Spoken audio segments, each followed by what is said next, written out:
আসসালামু আলাইকুম গাইস, আজকে আমি করলা ভাজি করে দেখাবো। এই সবজিটি অনেকেই পছন্দ করেন না, আমি এমনভাবে ভাজি করে দেখাবো। এই অনুযায়ী রান্না করলে আপনাদেরও খেতে ভালো লাগবে। তো কড়াই দিয়ে দিয়েছি, আমি প্রথমেই দিয়ে দিচ্ছি তেল। আমি এই ভাজিটি কাটার পরে লবণ দিয়ে মাখিয়ে রেখেছিলাম যাতে নরম হয়ে যায়। এবার আমি কড়াই দিয়ে দিচ্ছি ভাজিগুলো। এর মধ্যে আমি কাঁচামরিচ ফালি দিয়ে দিয়েছি,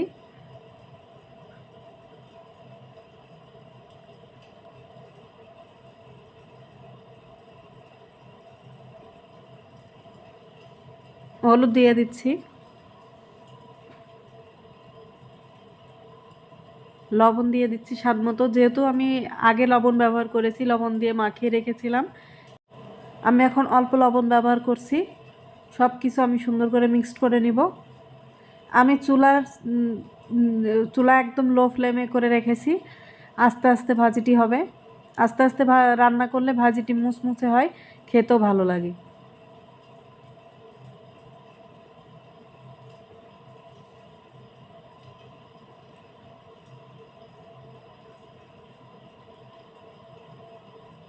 তো গাইস, দেখতে পাচ্ছেন আমি আস্তে আস্তে করে ভেজে নিচ্ছি। চুলা একদম লো ফ্লেমে দিয়ে রেখেছি।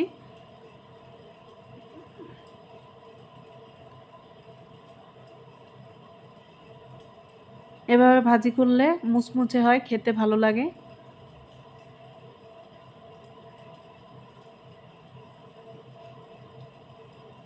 মাঝে মাঝে নেড়ে দিতে হবে।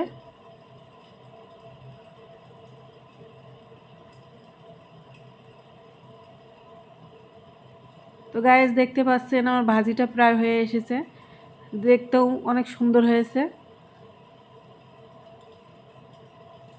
অনেকটা মুচমুচে হয়ে গেছে। এখন আমি নামিয়ে নেব, রান্না শেষ। পরিবেশন করে নিচ্ছি।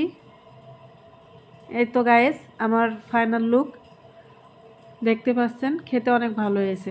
আল্লাহ হাফেজ।